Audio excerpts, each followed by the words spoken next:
Everyone, and welcome back to another episode of Real Talk with Anand, Mike, and me, Lilian. We are back. The haters said we wouldn't make another podcast. Yay. The screaming, roaring fans, they have finally got their tape. We have another episode of Real Talk. We don't have any haters. Thousands of them, but they are outnumbered by our screaming, adoring fans. So Anand and myself are in Singapore and Mike is in London, but we did have the really fun opportunity to all meet up in London a couple weeks ago. And we were going to film an episode of Real Talk, but there are a lot of other things going on. So maybe I will insert a picture of our very happy reunion. We had a fantastic trip. Yeah. And congratulations, Mike, on hosting so many people over such a short amount of time. Lovely event. It was awesome to have everybody here. I wish I had got to go see a movie with you guys, and I mean, we got to hang a lot. But oh yeah, Lilian and I saw Barry Lyndon at the you... Prince Charles Cinema. Yeah, did you know that movie's runtime is 3 hours and 5 minutes, Mike? I was aware, and that factored into my decision of whether I came and saw it with you guys. To be honest, I felt like that was too short. I couldn't have enough of that guy. I could have gone on for another 3 hours. Maybe we can discuss in our Stanley Kubrick themed episode. But for today we have Kurosawa. So Anand, do you want to take us through it? So today we're going to talk about two films. We're going to talk about High and Low and the Spike Lee joint kind of a homage reinterpretation, Highest to Lowest with a 2. So High and Low is a Kurosawa film. I can't remember the exact year it came out, probably in the 60s. And yeah, that's right, Mike. Good job. Wow. Okay. Sorry, 1963. It stars Toshiro Mifune, who is a longtime Kurosawa leading man, who plays this shoe salesman who lives up in this very lofty, almost castle-like apartment that overlooks the view of Tokyo.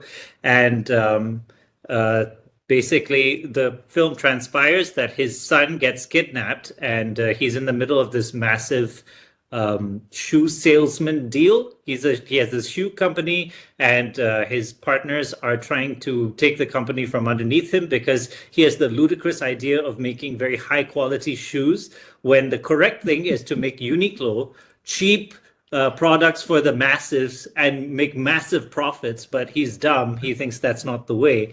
So in order to prevent this hostile takeover, he amasses a large amount of money, which now that his son is kidnapped, he's going to use that to rescue his son or to pay off the hostages to get his son back. But little does he know that it wasn't his son that was kidnapped. It was his butler's son that was kidnapped, or chauffeur's son that was kidnapped, that looks very similar to him because they were playing together. And then it transpires. The second act of the film is a wonderful police investigation. And then third act of the film, we descend into hell, where we actually try and find who this culprit is, who took the ransom. That was probably a brief overview. It's a 3-act structure. And just to tell the audience, this is my favorite Kurosawa film, and so much that Mike knew this. And then when he went to Japan, he got me this. Anand's very excited for show and tell. Everyone clap for Anand. Beautiful. Yeah. Poster. Wow. So this scene depicts Toshiro Mifune on the phone with the kidnapper. Yeah. This is the police detective. And this is a wonderful scene of the heroin den. The dope street. Where he goes in to try and find more clues. Nice. It's a wonderful poster. Thank you, Mike. It no problem, man. Very proudly hung in my study, but this is in my living room. So yeah. Yeah, and actually the movie is based on a book, right? King's Ransom by Ed McBain, but that was a pen name. His real name is Evan Hunter. And I was going to try to read it, but it's kind of hard to find. But yeah, American author. It's a short story. But I think Kurosawa totally reinvented it into something incredible. So Mike and I had seen High and Low before, but Lilian hasn't. So what are your thoughts, Lilian? What did you think of High and Low? Did you like it? Did you hate it? Did you love it? Oh, so I watched 2 films in preparation for this episode. First, I saw High and Low on Tuesday, and then I watched Highest to Lowest on Saturday morning. So I feel that I'm very primed with my reactions. Obviously, I expected to like High and Low because Mike and Anand both have such raving reviews of it. But I think in particular what I liked about High and Low is just a lot of the execution in the scenes where the detectives were doing their detective work. I think so much film that we see now has detectives or cops as kind of like bumbling idiots, or it's kind of like a hero story that's like very limited to just like one person. But I love seeing like dozens of detectives all doing their little reports and their little activities. For some reason, that like level of competence I just found so fun to watch. Even though it was pretty long, I didn't find it slow at all. And then I think visually, I really liked how I mean, obviously, everything is like could be screenshotted into art. Like everything is Beautiful so frames, like, Yeah. everything is so compositionally incredible. And I just feel like there must have been so much thought and storyboarding into every single one of those scenes in most of his work, but especially in High and Low. The whole thing is in black and white, but there is like a dash of color, the pink, Yes. in a very critical Really? scene, which I I never love. noticed it. The chimney. I'm sure you noticed because Oh put that. yeah, okay, sorry, I Yeah. forgot the pink smoke. Yeah, okay. When the police put something that will turn pink when the briefcase with the money is burned, so that's how they kind of get a clue. And then I also just loved, I think like the train scene is iconic, like the way that they filmed that. And the final thing I'll say is I just really enjoyed watching something that was pre-internet and pre-cell phone. Like a lot of the plot is driven by the fact that he gets onto the phone with the kidnapper and the police are trying to detect where the kidnapper is. But we lose a lot of storytelling, I feel, now that we can just Google everything. Yes. Yeah. Totally. So it's really cool to like see it play out and see people be interviewed and see the story move. There were some things where I'm like, oh, that could have been improved. And so if I were going to remake it, those would be the areas I would focus on. And I feel like Spike Lee didn't do that, in my opinion, which we will get to. But for me, and I think this is just like a sign of the times, like the female characters are basically non-existent. The wife kind of plays like a weird kind of sycophantic role where It's she's like a maybe nothing like part. his moral compass, but then not. Yeah. That's And fair. the last thing I'll say on that is I definitely got the message around inequality, which I Yeah. thought was really cool. I wonder what you guys think, but I think because everything was so beautifully shot and Japan is so beautiful, sometimes it was hard for me to really get that message because even the places that were supposed to maybe be more run down still didn't really come across as that Yeah.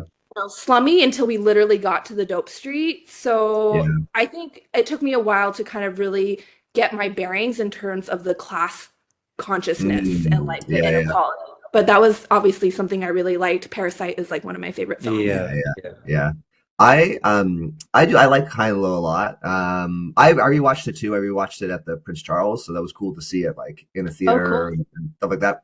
I really like the 3-act structure. I think that's just kind of cool and a different way to tell a story of like, you know, businessman world dilemma, police procedural, and then like following this like kidnapper killer guy. I think it looks beautiful. Like the shots are incredibly well framed. It has like really cool sequences, like the GI dance sequence and the heroin addict sequence is like a zombie movie almost.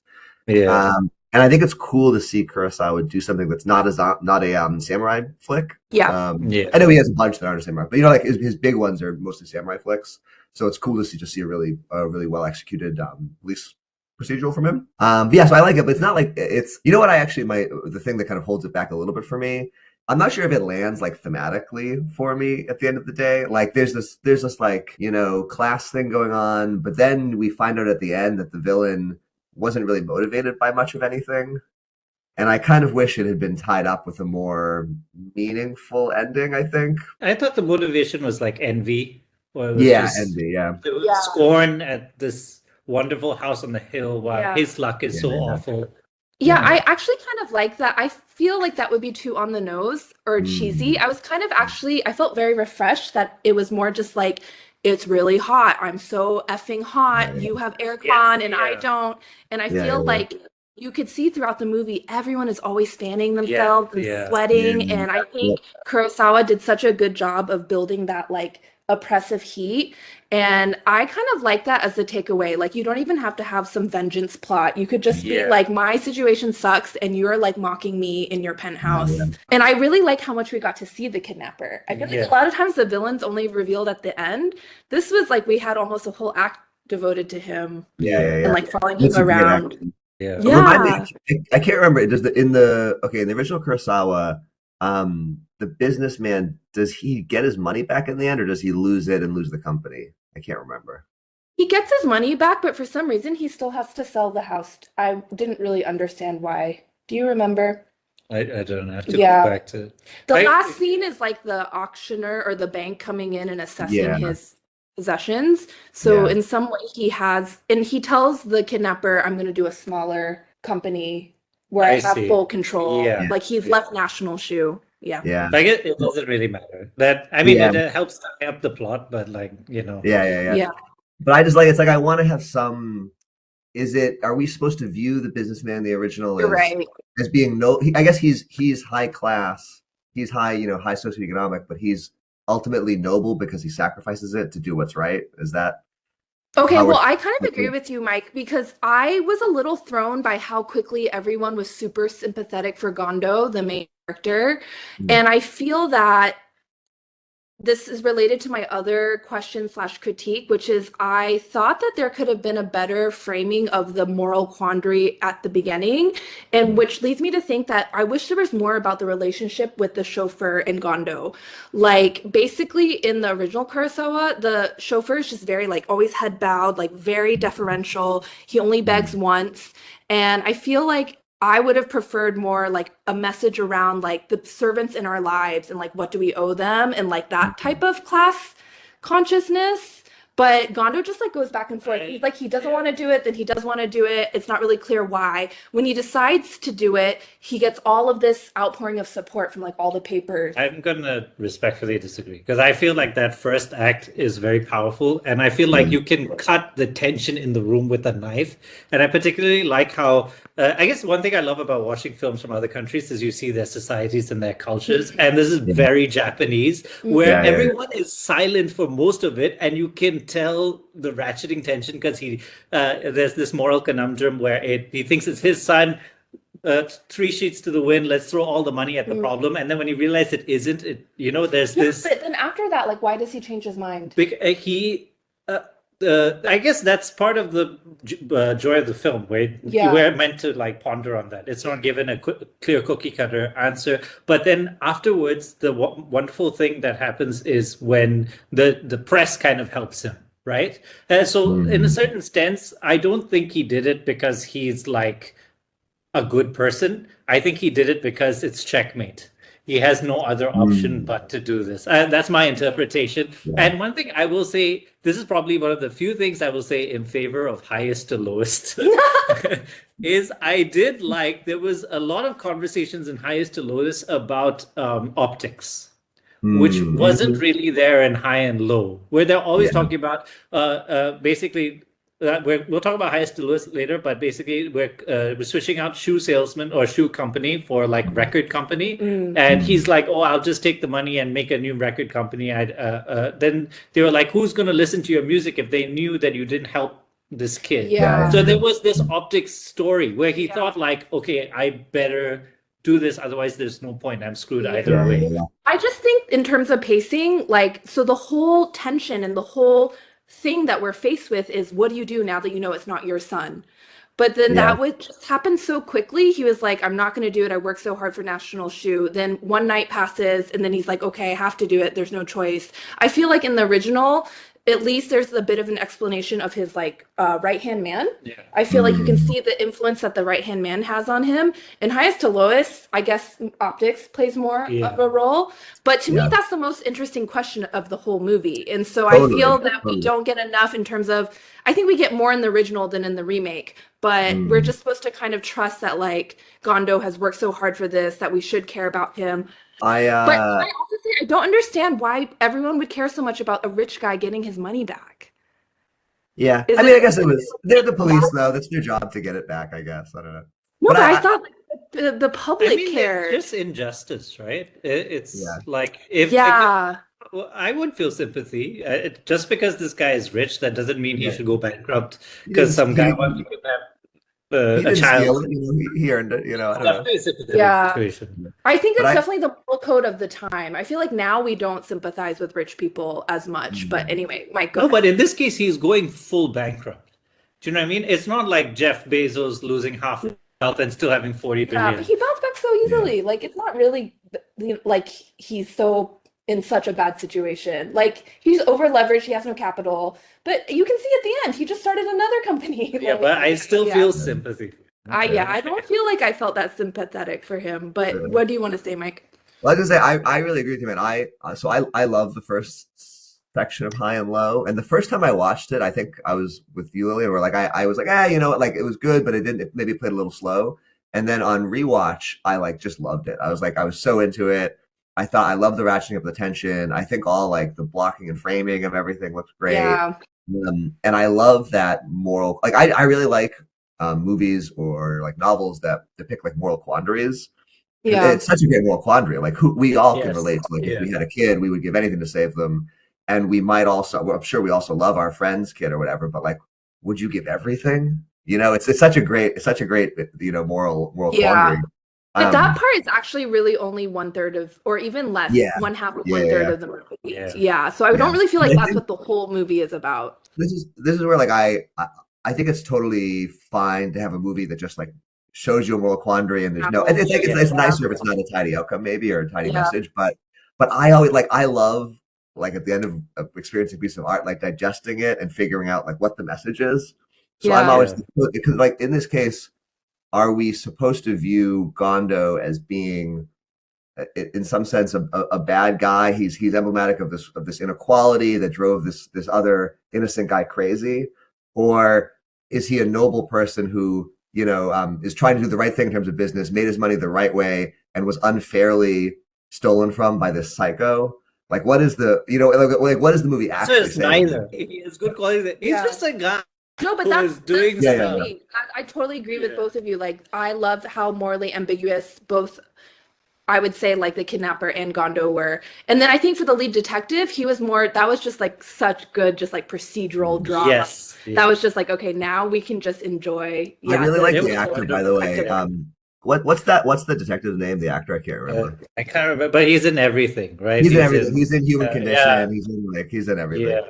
Have you guys seen the original Godzilla? It really reminded me of the scenes in the original Godzilla where they're trying to hunt down Godzilla and just you see everyone just doing good research and teamwork. And I'm just like, oh, this is so great. I haven't. I'm gonna have to. I want to give a special shout out because, like Lilian, I always prefer watching films that are period pieces because I hate technology. And I hate how technology always gets in the way. We always ask, why didn't you just Google it? So, like, for example, like there's a lot of remakes of like the Talented Mr. Ripley. Watch the original one, the La Plaine Soleil, because like there's no technology. You can actually kill someone. And then like, anyways, in that vein, I will say, I don't think a lot of people saw this, but 2023, David Fincher's The Killer came out.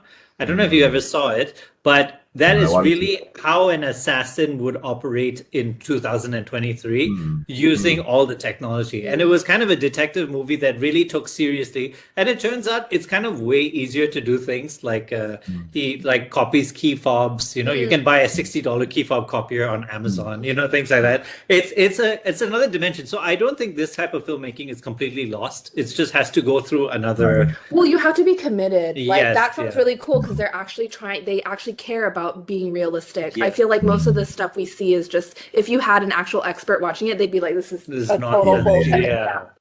Have you guys seen I've read a few articles about like a lot of our great filmmakers seem to be only making period movies these days because the theory being like because they just don't want to deal with all of it's better for a story convention to not have everyone be able to look up whatever on their phone at any moment in time. Yeah, but I'm so curious. I don't know if this is a particularly important question, but do you think at the time Kurosawa felt that he was depicting like a story that was very cutting edge in terms of the technology, like being able to tape the calls and Yeah, maybe. I don't know.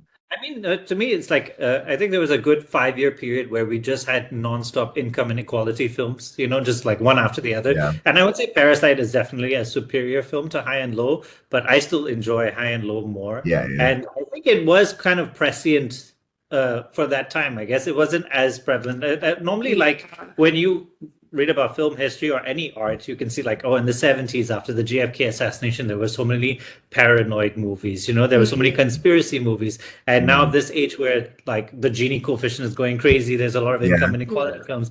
This is kind of unique for the time. I don't think there's a lot of people who make, or maybe there's a credit to the book. I just meant the technology. Technology. No, I totally, but I like where you're going. Like I also, because inequality has always existed, but obviously our like obsession with it or knowledge of it definitely shifts. But even the fact that he could receive a telephone call on the train, I didn't know you could do that in the 60s. Yeah. That's one of the things I love about it's kind of connected to something you said earlier, man. Like I've been on kind of like a Japanese movie kick the last couple of years, and like old like 50s, 60s Japanese movies like Kurosawa, but then other directors too. And I think I've been into it because they're just good movies, but also because it's really fun to watch a movie from a different culture and just start to learn a few things about like how the culture operates in a way that maybe like your culture doesn't. And it's also interesting to watch movies that are from a different period and get some insight into like what was going on in that period. So it's just something I really enjoy. It's something I enjoy about watching like Kurosawa's or other old Japanese movies from different cultures. But like the other thing in my mind about this movie is it's set in, I guess it's a little bit past, you would say post-war, but it's not that far past, right? So like Japan got devastated during the war. They were under American occupation. They had to rebuild, and then they start to become like an economic powerhouse again. So I wonder, like, if I don't know that much about that period, but I wonder how much that influenced this tale of inequality, like rising business success, maybe inequality was increasing. I don't know.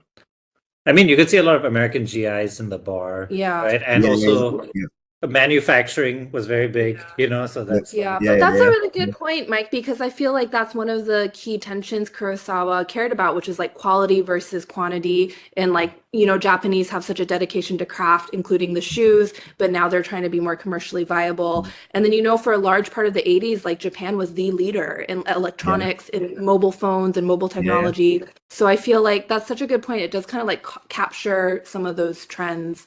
And I just love that about watching old movies. Like I watched another Kurosawa I watched a few weeks ago, was called I Live in Fear. And it's okay, but it's not one of his best. But like he made it, I want to say, I think mid or early 50s, and it's about fear of the atomic bomb. So it was really interesting to watch something that was made, maybe like 10 years after it's a very on the nose title. I don't know. I wonder what the original Japanese title was, but I don't know. But anyway, it's something I love watching. I also like the title. Now that you just mentioned title, I like just the high and low. And I think that's why people always draw the comparison to Parasite, because it's like the lower you go physically and geographically, it's like just so visually representative of where you are in the socials. Sorry to interrupt, but what is a terrible title is Highest to Lowest. Terrible. Well, we can get into that, but just quickly, apparently the Japanese title is actually like Heaven and Hell.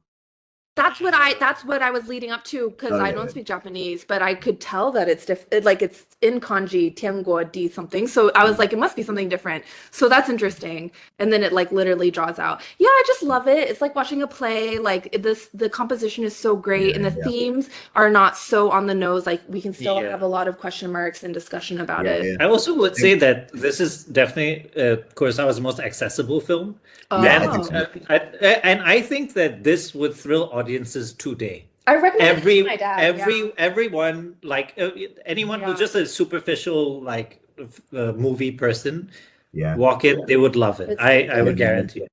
Yeah, I agree. And I just to like compliment Kurosawa for a sec, like I think one of the things he does so well is incorporate just these interesting little scenes that like he didn't have to incorporate. They're not even necessarily story wise, but like there's so much interesting movement. Like the GI scene, the GI dance scene is Mike great. Loves it. Like you could cut that. You could have told that story point where he's like getting the drug dealer or whatever in a faster way. But it's just this awesome extended scene where like everyone's dancing and there's cool angles in the bar, and it just looks great. And that's one of the cool things with him. Yeah, so that's how I feel about the detective work. I don't know if other people have said this, but I can imagine someone complaining like that was too long, that was too draggy, like I didn't need to see all of that. And I just loved it. It was just like artfully executed, and it was just not everything has to be like in service of the literal plot that's happening in that moment. Like, I feel that I'm kind of trying to say similar to what you're saying about because I mean, the GI scene, I was kind of like, oh, that's cool. But something that really like resonated with me was like all of the little pairs of detectives going out all over the countryside and like literally interviewing we met so many random witnesses and they did all these tests. They went to check if like some chemical was used for this purpose or that. Do you remember? Like, it's just so I lovely. feel like you get 3 movies for the price of one. Yeah, Just one that's a good film. way to put it. And the other thing is like I love films where it respects your intelligence, where you kind of think to yourself, okay, if I was a detective, what would I do? Okay. And the film is kind of ahead of you. They're like you think of it, and then suddenly they say the thing you just thought of, and it's like so satisfying. Yeah. And the other thing I do want to compliment this film, which I've seen a lot in like Coen Brothers films, is all the bit parts are so wonderfully memorable and really evocative. Like I still remember the guy who was like at the trash sorting place. Oh, I love that guy. I love that guy. Yeah. 2 minutes and you just Or my version of that for me is the guy that can hear the trolley whistle and identify. Yes. Remember when they bring in the specialist? I love that guy. And they're there for 3 minutes and you just remember. I wonder if it must have plucked from the street. They're just like so natural. I wonder. Feel like they're not. Have you guys seen, by the way, have you guys seen Stray Dog? No, but I saw a lot of people say that this was like similar for some reason. Yeah, I would if you like this, I would say give Stray Dog a try. It's really different, but it's kind of a police movie too. I mean, it's Kurosawa, and it starts out this policeman just like in the opening scene gets his gun stolen when he's like on the bus, and then he has to like. Don't tell me. No. Anand doesn't want to know anything. Okay, that's just the premise of the movie. Then he has to track down the guy, and there's stuff about like choices people make, and anyway, it's good too. Okay. Should we transition to highest to lowest? I have a few things I want to put on the table. First of all, Anand rated this a 2-star, and Mike rated this a 4-star. So I'd love to get into that. I'll never forgive you, Mike. Secondly, I do think it'd be cool to talk about. I think there's kind of an interesting comparison between Spike Lee and Denzel and Kurosawa in what's the actor's name? Mifune? Toshiro Mifune or Mifune. Yeah. I don't know if there's anything there, but it's still like they constantly work with the same lead actor. And I feel like a lot of the issues in Highest to Lowest maybe could have been solved if we didn't have Denzel as the lead role, like if you just picked someone new and fresh. But anyway, do you want to kick us off? Mike, off the top of your head, can you just highlight the reinterpretation of Spike Lee's Highest to Lowest? Oh yeah, just give a general overview. Yeah. So I think it's important to point out this is not a remake exactly. Oh, it's not? Okay. It sort of is, but it's exactly the same thing. Okay. I would say there's some. I think it's a remake. Or I don't know. Yeah, maybe it's not. But you know what I mean? Like it's okay. I'll go through just like basically what he keeps and what he changes. Because basically, this is set in like modern day New York, and now it is a record executive who this is all happening to. And a lot of the plot points, especially at the start, are similar. You still have, he's successful. He's trying to do this corporate deal that's putting him in financial straits. He's got a wife, he's got a kid, all that's the same. The kidnapping happens again. And similarly, the police come in and they have to deal with. So most of the plot beats are the same in the start. They do get to be pretty different though in the back, like the middle and back half of the film, I think, where Spike Lee doesn't really do the same 3-act structure thing. It's kind of all a Denzel Washington, superhero cool guy Denzel story. So you don't get really the police procedural middle part, and then you don't really get the focus on the bad guy at the end.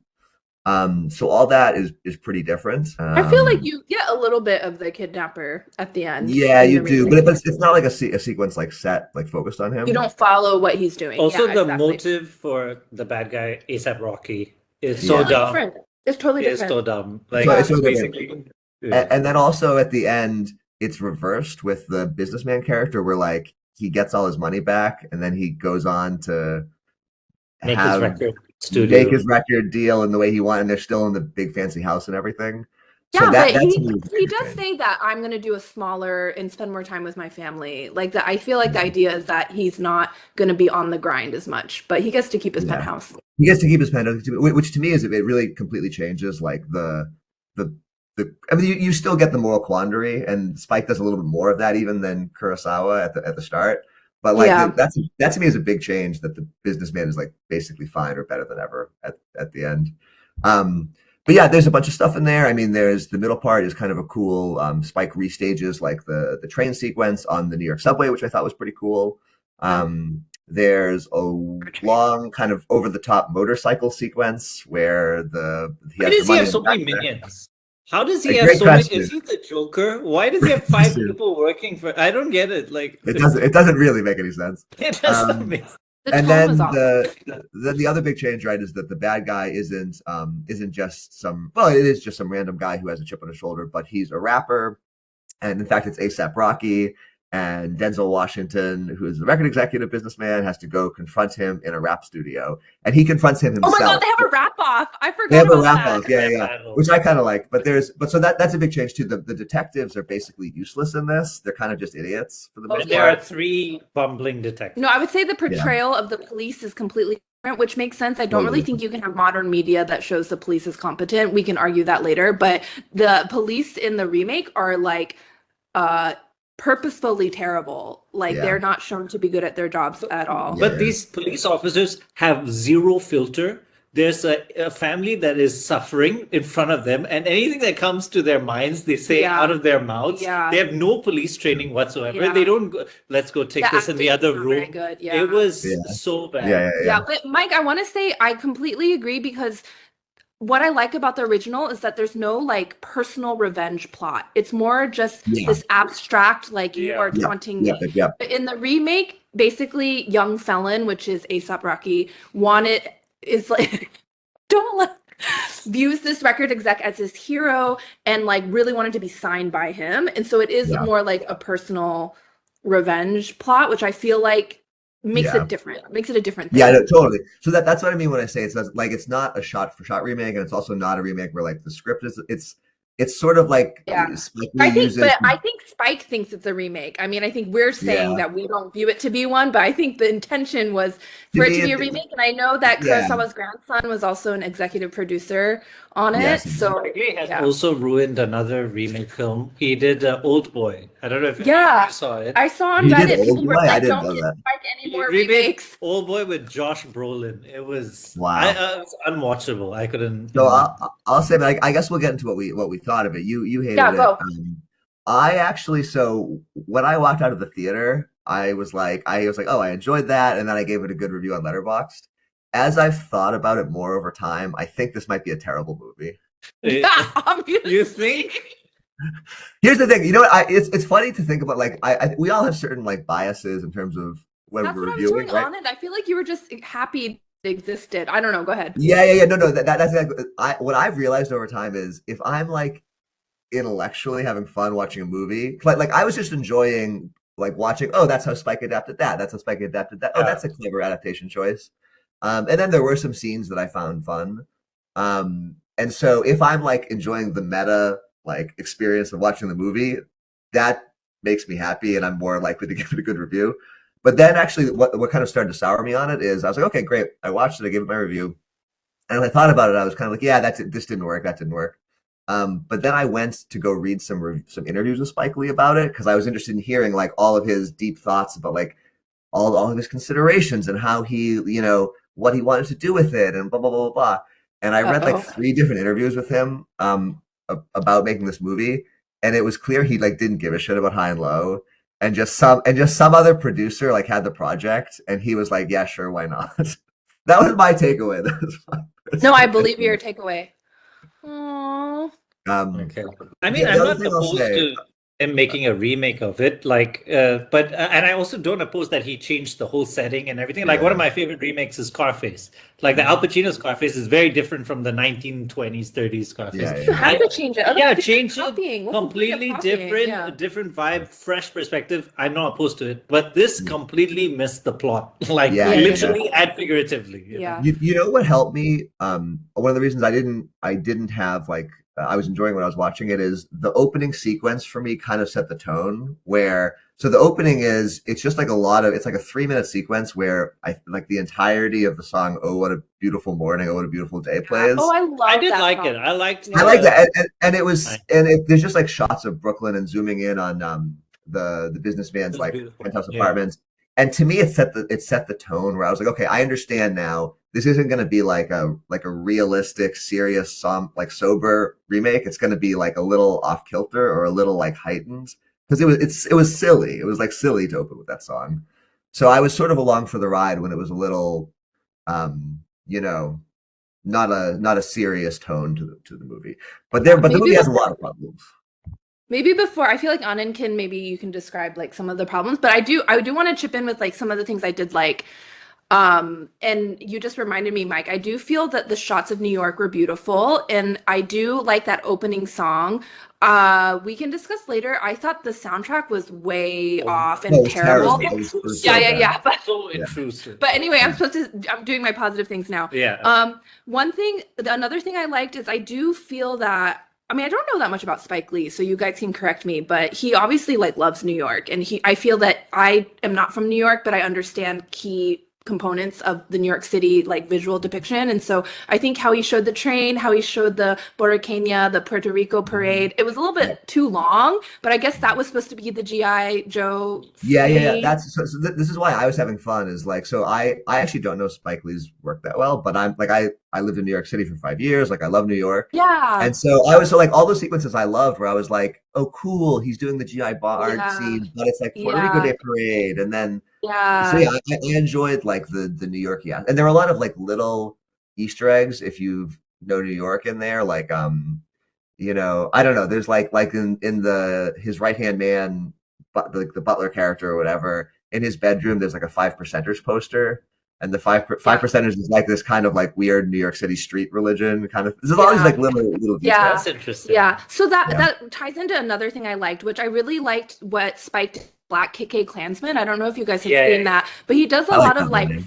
yeah, he does a lot of just like flat lays of like posters or historical photos, and he did a little bit of it in this movie. I'm not really sure to what end. It was kind of strange, but there was definitely a very strong emphasis on like young African American art, Michelle Obama, Kamala Harris. Like the kid had a picture of Kamala Harris's campaign That is one of poster. my negatives. Yeah, What? Why? that- Yeah. What kid So- is By the that? way- Yeah, it's very unrealistic. I think the main issue is the whole movie is very unrealistic, but I feel that insofar as Spike is trying to do something artistic about, he doesn't really say much about the black man's experience. That's probably expecting too much. Like it would have been great if we actually had something like meteor, but just visually, I like that he was showing like all this like black Yeah. art and like black photos. I'm gonna and- say this. Apparently that was his art. Apparently, If this was Okay, it's his art. and he was guys. in the Show interview his I read. He was art. like I'm in gonna the say interview I something read. One of the controversial.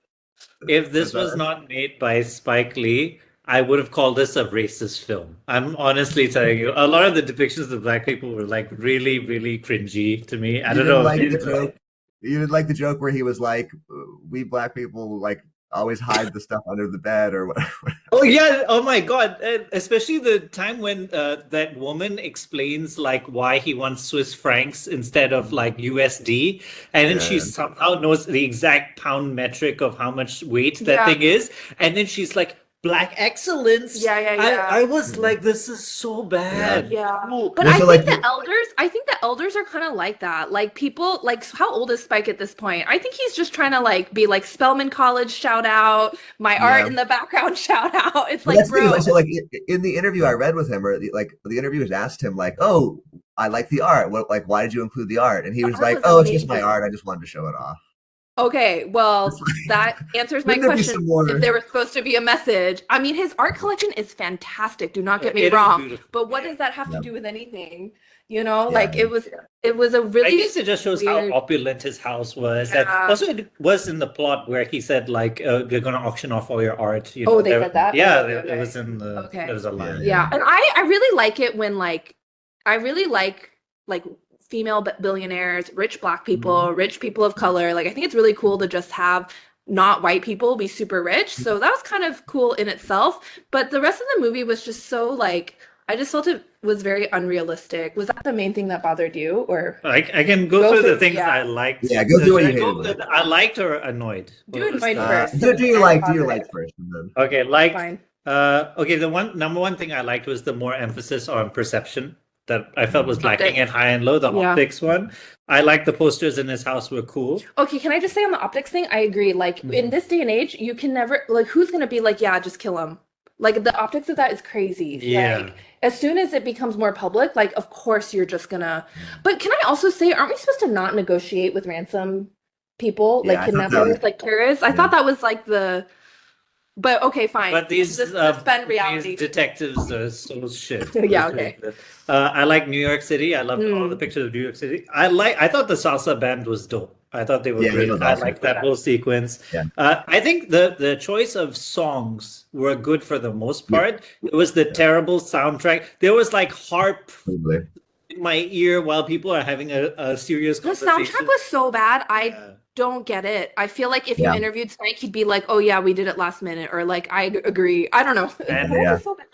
Lastly, in my things I liked, I have to admit I really enjoyed the rap battle. Yes. And I did think initially that was the reinterpretation of the Me too. end of About the that. glass. But then they did it. But then they Me did too. the glass scene Totally, too. which was bizarre. Why did they do it twice? Why did they do I it? thought, when I thought what you thought, then I was like, "Oh, that's kind of cool." That's kind of Like, the intelligent. creative decision, But then yeah. they ruined it. Yeah.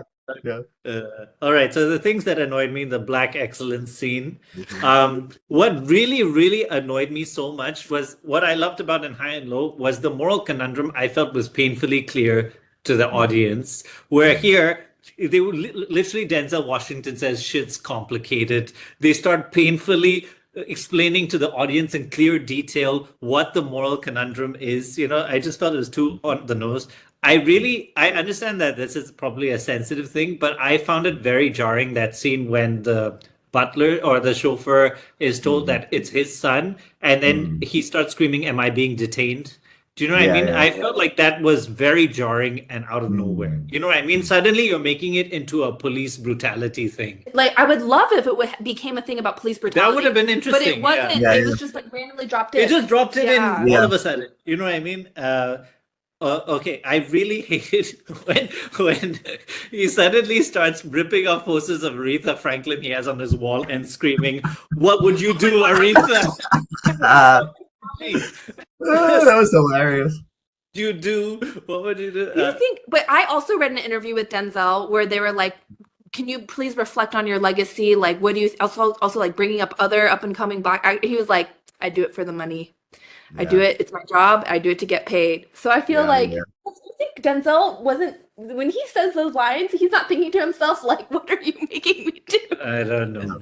He was also in Gladiator 2 though, so I feel like okay, Gladiator 2 is a bad movie. I liked Denzel Washington in He was Yeah, good yeah, in it. Can I say? I don't know if you're done with your list of hated men, but like that's the last one. I okay. really hated when he goes into the train and everyone is singing in unison, "Boston sucks, let's go Yankees." But that's because Spike Lee really That- hates Spike Lee yeah, really but hates that that, was yeah. so dumb. I'm Yeah, like, yeah. can we ratchet up tension for this backdrop? Like, what is Yeah. going on? Anyways, yeah. I agree with all that stuff. I would also say when the kidnapping happens, that turn is done terribly, and like Denzel Washington doesn't even seem that sad about it. He's like, "Oh no, my son is," weird. you know. The whole first part of the movie, I think, was a little just stilted and awkward and didn't totally work that well. Yeah, I liked the train stuff. I liked the salsa Puerto Rican Day Parade. I liked the rap battle confrontation. So I think it got better in the second half. But Yeah, but I really felt like that climax when he starts beating up ASAP Rocky. That was supposed to be like an emotional, cathartic scene. I felt nothing. I have to Nothing. say, there was no like. Denzel Washington is such an incredible actor. Like he's so good at selling these ridiculous scenes that make no sense. But Denzel is 70 now, Only and so much you can do. he's too old for this part. Like Should we talk about the wife? No, we can talk about so like there's one scene where he's like chasing ASAP Rocky and he's like running after him, and it's a very unconvincing run. But the guy's 70. Yeah, so there's He that. looks And then great for 70. no, he looks He looks amazing. great. But He looks great. how cool would it be if you just recast some up and coming actor who Yeah. could like really breathe new life into it? The funniest scene is when he tells his wife she still looks good, even though she's the actress who plays his wife is 31 He years looks younger than him. stunning. She's Yeah. stunning. I was 30 like, years. Yeah. this is ridiculous. Yeah, I Ridiculous. think so. It's really interesting what you said, Mike, because I feel like your framework going into this movie is like, like I have good feelings generally because I liked the original, and like let me kind of like you have like a more open thing going in, I feel. Yeah. Whereas my bar is kind of like, if I were gonna remake the original, what would I do? And not that I'm like some genius, but I feel like we have some like expectation or ideas of themes that would be cool. And I had just seen the original. So I was Yeah. like, reimagining these themes in the 2025 context, there's so much you could do with like Totally. not even to be super on the nose, but like gender, race, like all this stuff that's happening.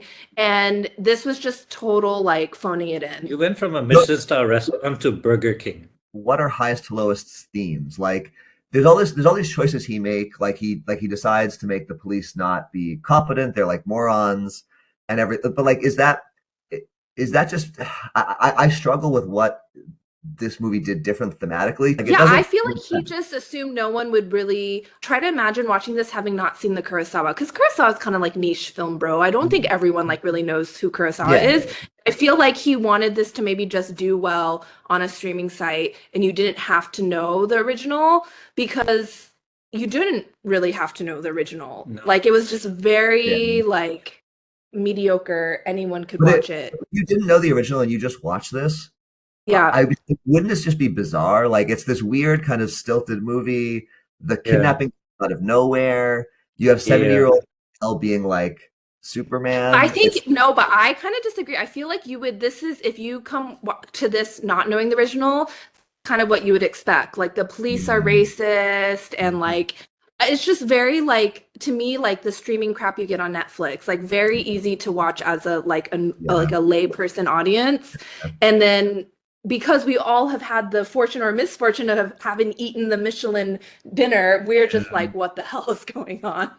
Also, I wanted to ask you guys, what did you think about the choice of record company producer? Because is that even still a thing? Do we have? Yeah, I don't know. Yeah, that's the interesting thing is like, to what degree is this like Spike Lee as like he's probably like late 60s, probably almost 70, the old guy, having an outdated view of what like success means. And but they also discussed that a bit in the movie, right, where they're like, no one buys records anymore. So this, I think, is maybe the answer to your question, Mike. I think he was trying to say something about like, Denzel's character used to like walk the Brooklyn Bridge and like try to discover up and coming artists, and he was really in it for the music, and now he's just in it for the industry. But that's just such a like superficial, and it wasn't really explored very much. Like I feel like if they had shown that he actually went to live gigs and was like more, to me, like wearing your Beats headphones and walking over the Brooklyn Bridge is like not that impactful. But maybe that was like one of the messages that he was trying to get across. Spike Lee's thoughts on like modern media. It's in there. But like, what does that have to do with what the movie is doing thematically? Or well, I do think that's what he was trying to do, though, because at the end, then the reason it's called Highest to Lowest is because that's the name of the song that the woman sings at the end, and that is like a young up and coming artist that he loves.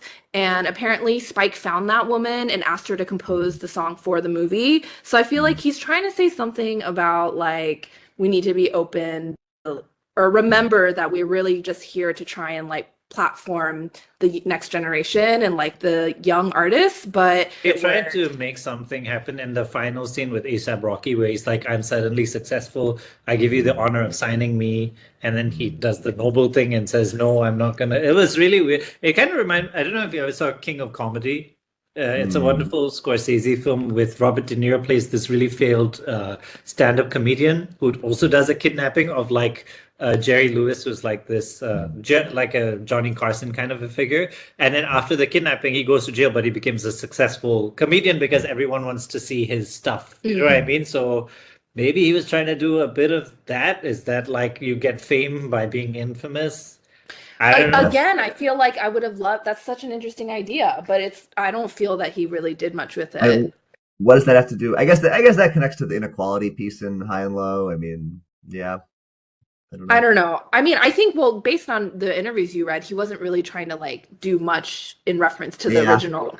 So I don't think we should even try I will say I'm just glad that he didn't make Denzel Washington like a tech mogul or something like that. Because I'm thinking like, what would be even worse if you were going to make a remake of it? What would you make the company? It'd be a difficult choice. I mean, I'm not an artist, but I would just love to see a remake that's done with like a totally fresh perspective. Just someone that like is not entrenched, really well-known filmmaker that always works with the same lead actor. Just like something super fresh. I mean, to me, I feel like the role of the chauffeur is super underdeveloped. Like just the role, like he's like family, but you're employing him. Yeah. You just call his son your godson, but then you are willing to just throw him away. Like that's so interesting to me. There's so much potential to do something really cool. And and I'm curious to read King's Ransom and see what was that original take. Should read it. That would be interesting. We should have done that before this podcast. We should have. It's like out of print. It's hard to find. But It's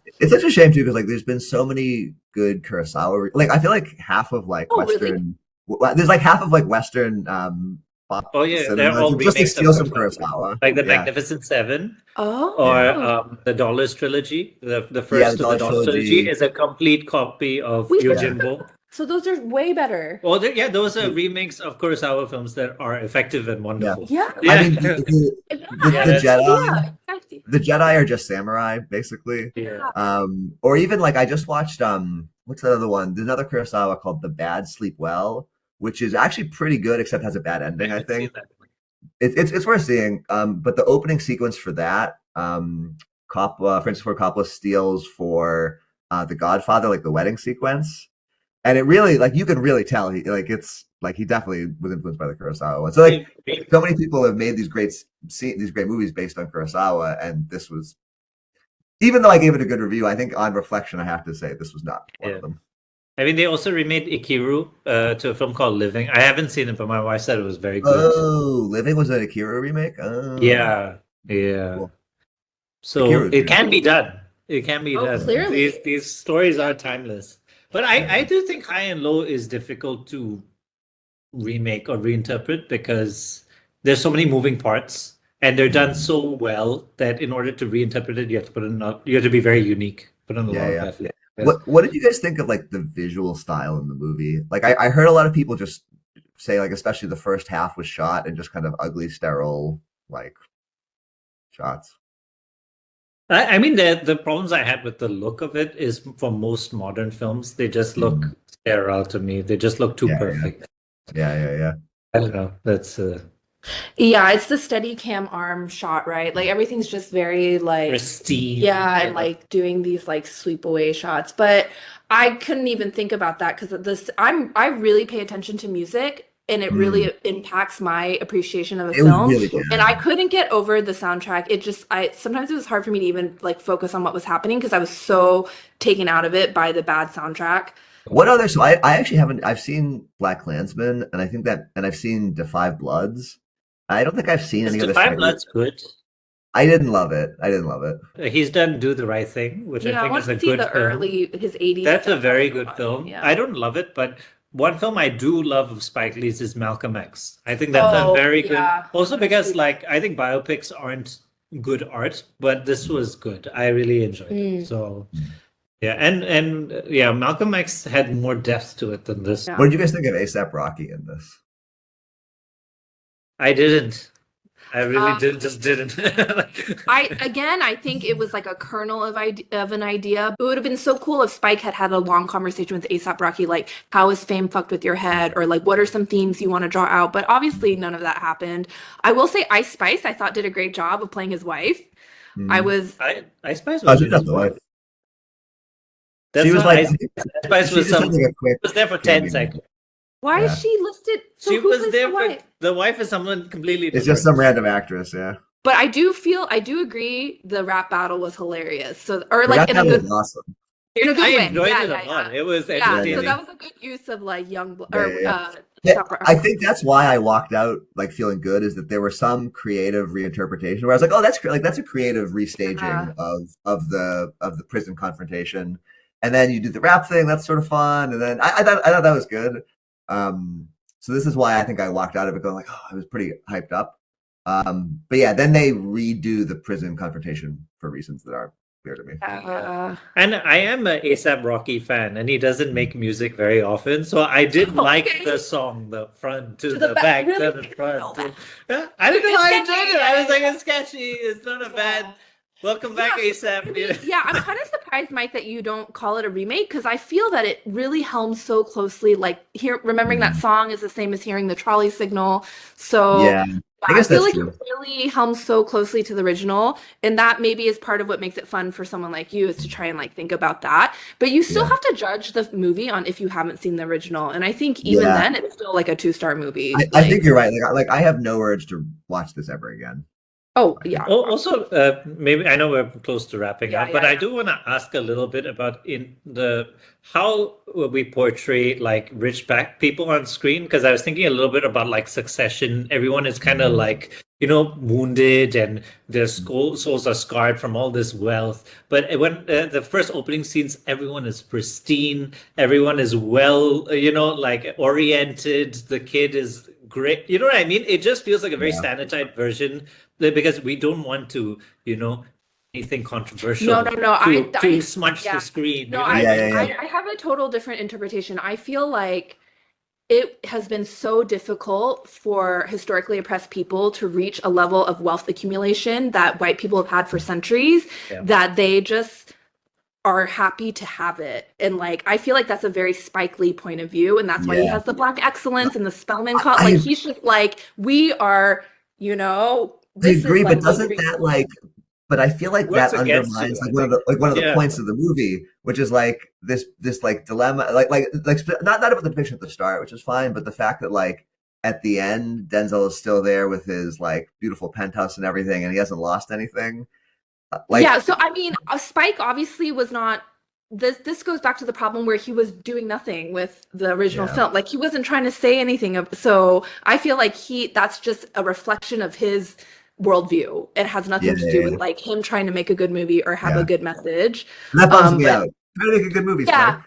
I think this is a stretch of an interpretation, but it reminds me a bit of the Book of Job, in the Bible, where Job suddenly is a nice guy, and then all these calamities are put onto him, and then he goes through this whirlwind journey, but then in the end, everything is restored back to him. You see what I mean? It's kind of that kind of a vibe, and then you're left pondering what was the point of everything. It's sort of like I don't know if that's a This feels like Spike trying to make The Equalizer to me. Oh yeah. Yeah. I mean, I don't know much about Spike, but I feel like now I know a lot about his worldview from having seen this movie. I think he really represents like a certain era of like, artists and creatives that have like come up in this. I don't know. I will read more about him later, but I feel like it's really his worldview.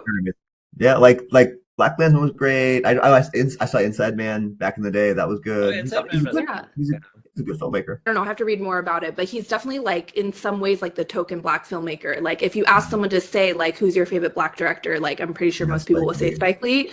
I don't know. So it makes me curious to watch his like early work and like read more of the discourse, because I feel like even though this movie was bad, it does tell us a little bit more about Spike Lee and like his worldview. It just makes me feel like his worldview is very facile. Yeah, that's what I just think. It's just a very weird cookie cutter, simple. Yeah.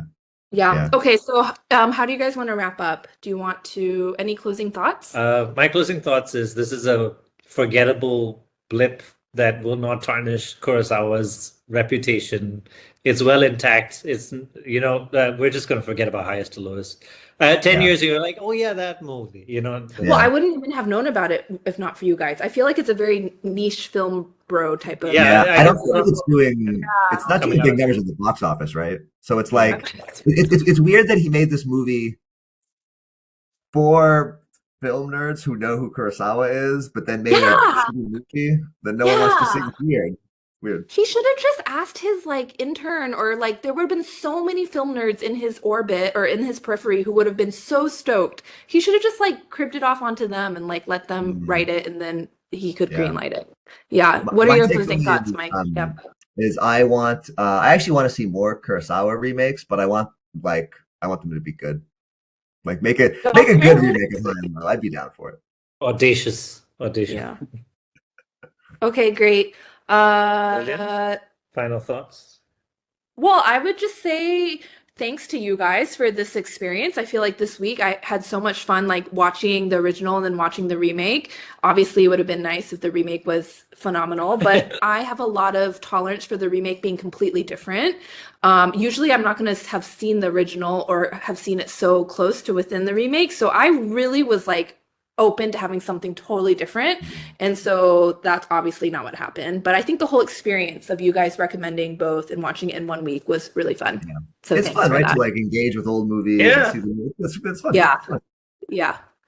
Okay. Thanks, Mike, so much for joining us as per usual. And we will see you in the next episode of Real Talk. See you guys. Bye, guys. Bye-bye.